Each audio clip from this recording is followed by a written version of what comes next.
નમસ્કાર વિદ્યાર્થી મિત્રો, હું નિર્મલ લેડા વર્લ્ડ ઇન બોક્સની યુટ્યુબ ચેનલમાં આપ સર્વે વિદ્યાર્થી મિત્રોનું હાર્દિક સ્વાગત કરું છું. મિત્રો, જીપીએસસી ડેસ્ટિનેશન આ સિરીઝ શરૂ છે, જેના અંતર્ગત આજે આપણે વાત કરીશું રોબો મેપર. અહીંયા બે શબ્દ છે, રોબો અને મેપર. આ એક પ્રકારનો રોબોટ છે કે જે તાજેતરમાં લોન્ચ થયો છે, અને જે કંઈ પણ રોબોટ મોટા ભાગે લોન્ચ થતા હોય છે એ આર્ટિફિશિયલ ઇન્ટેલિજન્સ એટલે કે એઆઈ આના અંતર્ગત તૈયાર થયા હોય છે. અને આર્ટિફિશિયલ ઇન્ટેલિજન્સ છે જેને આપણે આઈસીટી, તો આની અંતર્ગત આવરી શકીએ છીએ. એટલે આપણી પરીક્ષા માટે ઇમ્પોર્ટન્ટ છે, તો એને જોઈ લઈએ કે અત્યારે રોબો મેપર આ લોન્ચ થયો છે. તો સૌથી પહેલી બાબત કે જો આ પ્રકારે કંઈક આપણને આ રોબોટ દેખાશે, મશીન આકારનો રોબોટ છે, માણસની આકૃતિ ધરાવતો રોબોટ નથી. દુનિયામાં જે કંઈ પણ રોબોટ માણસની આકૃતિ ધરાવતા હોય, આ માણસની આકૃતિ ધરાવતા રોબોટને આપણે હ્યુમનોઇડ કહીએ. માની લો હું તમને એમ કહું કે તમારી સામે એક રોબોટ રાખ્યો છે, તો આપણા મનમાં રોબોટનું એવું ચિત્ર રજૂ થાય જે રોબોટને બે હાથ બે પગ એટલે કે માણસની આકૃતિ ધરાવતો રોબોટ દેખાય. આ જે રોબોટ આપણને દેખાતો હોય એને આપણે હ્યુમનોઇડ એટલે માણસની આકૃતિ ધરાવતો રોબોટ કહીએ. દુનિયામાં માણસની આકૃતિ ધરાવતા સિવાય પણ રોબોટ તૈયાર થતા હોય જે મશીન આકારના રોબોટ હશે. તો રોબો મેપર જે છે એ એક પ્રકારનો મશીન આકારનો રોબોટ છે. જોઈએ કે ચર્ચામાં શું કામ છે, તો તાજેતરની અંદર જ અમેરિકામાં નોર્થ કેરોલિના સ્ટેટ યુનિવર્સિટી આવેલી છે. આ સ્ટેટ યુનિવર્સિટી દ્વારા તાજેતરમાં રોબો મેપર આ નામનો એક રોબોટ તૈયાર કરવામાં આવ્યો છે. અમેરિકાનું એક સ્ટેટ છે જેનું નામ છે કેરોલિના સ્ટેટ. આ કેરોલિના સ્ટેટ જે છે એની સ્ટેટ યુનિવર્સિટી દ્વારા આ રોબોટ જે છે તૈયાર થયો છે. રોબોટનું કાર્ય શું છે, તો યાદ રાખીએ કે આ રોબોટ જે છે એ વૈજ્ઞાનિકો દ્વારા તૈયાર થયેલો અત્યાધુનિક રોબોટ છે, જે કોઈ પણ પ્રકારની સામગ્રી છે એના પરીક્ષણ માટે વિકસાવાયેલો છે. જનરલી હમણાંથી આપણે એક શબ્દ વધારે સાંભળીએ છીએ, અને હમણાંથી વધારે જે શબ્દો આપણે સાંભળીએ છીએ એને આપણે સેમિકન્ડક્ટર આવું કહીએ છીએ. ભારત સરકારે તો સેમિકન્ડક્ટર પોલિસી આ પણ લોન્ચ કરી, જે 2022 થી 2027 સુધીનો સમયગાળો ધરાવે છે. તો જે કંઈ પણ સેમિકન્ડક્ટર ચિપ અત્યારે હાલ તૈયાર થઈ રહી છે, એ સેમિકન્ડક્ટર ચિપની અંદર ક્રાંતિકારી પરિવર્તન છે એ આ રોબોટ લાવવાનું છે. એ સેમિકન્ડક્ટરનું પરીક્ષણ જે છે એ પરીક્ષણ આ રોબોટ દ્વારા થવાનું છે. ત્યારથી આગળ કે સોલાર સેલ જે છે એની અંદર પણ આ રોબોટ છે પરિવર્તન લાવવાનું છે. તમામ પ્રકારની સેમિકન્ડક્ટર ચિપ છે એ એવી હોતી હોય કે જેની અંદર મોટા ભાગે સોલાર સેલ આનો ઉપયોગ થતો હોય, અને સોલાર સેલ જે છે એની અંદર આ રોબોટ છે એ તમામ પ્રકારના પરીક્ષણ એક સાથે કરી શકશે. તો આ રોબોટ અત્યારે હાલ ચર્ચામાં છે. તો રોબો મેપર શું છે, તો એક પ્રકારનો અત્યાધુનિક રોબોટ છે, આને યાદ રાખીશું. હવે એના કાર્ય જોઈએ તો મેં તમને જેમ કીધું કે ભાઈ સેમિકન્ડક્ટર ઉદ્યોગની અંદર આ જે છે એ વધારે કામમાં આવવાનું છે.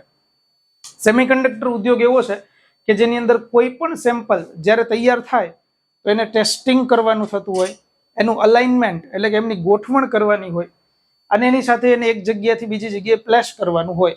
આ તમામ પ્રકારના કાર્યો છે, કોઈ પણ પ્રકારનું, માનો ટેસ્ટિંગ કરવું છે, એને અલાઇનમેન્ટ આપવું છે કે એને પ્લેસ કરવું છે, એ બધાય કાર્યો આ એકલો રોબોટ કરવાનો છે. અત્યાર સુધી એવું બનતું હતું કે આ તમામ પ્રકારના કાર્યો છે એ અલગ અલગ વિભાગો દ્વારા થતા હતા. તો હવેથી આ રોબોટ કરશે, અને આ રોબોટ સોલાર સેલની અંદર પ્રકાશ જે છે એ પ્રકાશને વીજળીમાં પરિવર્તિત કરી આપશે. તો આ રોબોટનું એક કાર્ય આ પણ છે. તો અત્યારે હાલ તૈયાર થયેલો રોબોટ છે એ સેમિકન્ડક્ટર ઉદ્યોગમાં અને સોલાર સેલ આ બંનેમાં વધારે કામ આવશે. જુઓ, રોબો મેપરની કામગીરી છે ને એ પરંપરાગત રીતથી લઈ અને ભારતને ઉન્નતિ તરફ અને દુનિયાને ઉન્નતિ તરફ લઈ જશે. કઈ રીતે? તો પરંપરાગત રીત એટલે એવી કે પહેલા કોઈ પણ સામગ્રી જ્યારે તૈયાર થતી એમના પરીક્ષણ માટે થઈ અને વધારે વીજળી ખર્ચાતી અને લાંબી પ્રક્રિયા એ હતી. તો આ પ્રક્રિયા લાંબી હતી, જટિલ પ્રક્રિયા હતી કોઈ પણ સેમિકન્ડક્ટર ઉદ્યોગની અંદર. હવે એ પ્રક્રિયા છે ને એ પ્રક્રિયા શોર્ટ બની જવાની છે, અને વૈજ્ઞાનિકો છે એ પ્રત્યેક પરીક્ષણ છે એ વ્યક્તિગત ધોરણે કરતા હતા. જ્યારે ક્યારેય પણ કોઈ સેમિકન્ડક્ટર તૈયાર થાય તો એમનું ટેસ્ટિંગ કરવા માટે વૈજ્ઞાનિકોને અલગથી પ્રક્રિયા કરવી પડે, એમનું અલાઇનમેન્ટ સેટ કરવા માટે અલગથી પ્રક્રિયા કરવી પડે. હવે આ રોબોટ છે, જો આ બધી જે પરંપરાગત રીત હતી એ કઈ રીતે ઉન્નતિ તરફ લઈ જશે, તો હવે આ રોબોટ જે છે એ તમામ પ્રકારના કાર્યો ઓટોમેટિક કરી અને કોઈ પણ પ્રકારની પ્રક્રિયા છે એને સુવ્યવસ્થિત કરી આપશે. તો આ રોબોટનું જે કામ છે એ રોબોટ તમામ પ્રકારના પરીક્ષણ પોતાની હાથે કરી શકશે, પોતાની સાથે કરી શકશે, ઓટોમેટિક કરી શકશે. એટલે બધા વૈજ્ઞાનિકોને અલગ અલગ પરીક્ષણ કરવાની જરૂર નહીં રહે. તો મિત્રો અત્યારે હાલ જે રોબો મેપર આ ચર્ચામાં છે એ રોબો મેપર વિશે તમને બધી માહિતી મળી છે. તમે એવું જાણો કે ભાઈ પરીક્ષાની અંદર રોબો મેપર છે એ કઈ રીતે પૂછાય. તો અહીંયા પ્રીવિયસ યર ક્વેશ્ચન એટલે કે જૂના પૂછાયેલા પ્રશ્નો 2023ના જ 2023ના વર્ષમાં જીપીએસસીએ લીધેલા પ્રશ્નો છે એ 2 પ્રશ્નો હું તમારી સામે રાખું છું. જાન્યુઆરી મહિનાની અંદર લેવાયેલું એક પેપર હતું. જો એ પેપરને તપાસીએ, જીપીએસસી ક્લાસ 1-2 પ્રિલિમિનરીનું પેપર GS2. આ GS2 ના પેપરની અંદર એક પ્રશ્ન આવ્યો કે ભાઈ સમાચારમાં કેટલીક વાર આઈદા આ ચર્ચામાં હોય છે. તો આઈદા છે એનો ઉલ્લેખ સમાચારમાં જોવા મળે છે, એ શેની સાથે સંબંધિત છે? જો ઓપ્શન કંઈક આ રીતે હતા: હ્યુમનોઇડ રોબોટ આર્ટિસ્ટ છે, જાપાનીઝ સેટેલાઇટ છે, આર્ટિફિશિયલ ઇન્ટેલિજન્સ બેઝ એક કેલ્ક્યુલેટર છે, કે પછી AI બેઝ રડાર સિસ્ટમ છે. તો આનો સાચો જવાબ હતો કે આઈદા છે એક પ્રકારનો હ્યુમનોઇડ. હ્યુમનોઇડ એટલે માણસની આકૃતિ ધરાવતો એક રોબોટ છે. અને આની સાથે સાથે ચર્ચા કરી દો કે આઈદા છે એ બ્રિટન દેશની અંદર ચર્ચામાં રહેલો રોબોટ હતો. બ્રિટન દેશ કે જ્યાં આપણે ઋષિ શૌનક આ સાહેબને સાંભળીએ છીએ, તો બ્રિટન દેશની અંદર આઈદા આ રોબોટ ચર્ચામાં હતો. અને આ રોબોટ છે એક માણસની આકૃતિ ધરાવતો લેડી રોબોટ એટલે કે એક સ્ત્રી રોબોટ હતો. આ દુનિયાનો પહેલો રોબોટ છે કે જે ચિત્રકાર રોબોટ હોય, પોતાની જાતે ચિત્ર દોરી શકતો રોબોટ છે. તો દુનિયાનો પ્રથમ રોબોટ કે જે માણસની આકૃતિ ધરાવતો હોય અને ચિત્ર દોરી શકતો હોય, એટલે ઓપ્શનમાં આપ્યું હતું કે હ્યુમનોઇડ આર્ટિસ્ટ રોબોટ છે. બીજી એક બાબત કે તમે જો કદાચ આનું નામ જોશો તો નામ તમને આવું જોવા મળશે, આઈદા આવું લખેલું છે. તો આઈદા નામ જે છે ને એ ઘણી બધી વખત આવું છે કે આઈદા નામ કોના ઉપરથી લેવાયેલું છે? તો આઈદા નામ આ બેનના નામ ઉપરથી લેવાયેલું છે. અને આ બેન જે છે એમનું નામ છે લેડી અગસ્ટા અડા. દુનિયામાં પ્રથમ વખત કમ્પ્યુટરની અંદર પ્રોગ્રામ દાખલ કરનાર વ્યક્તિ જે હતા એમનું નામ હતું લેડી અગસ્ટા અડા.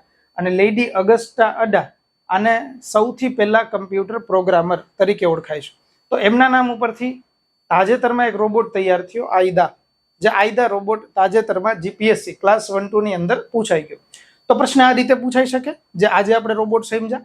બીજો એક પ્રશ્ન ફેબ્રુઆરી મહિનામાં મ્યુનિસિપલ એકાઉન્ટન્ટ આ પેપરની અંદર પૂછાણો, આર્ટિફિશિયલ ઇન્ટેલિજન્સ અંતર્ગત રોબોટનો.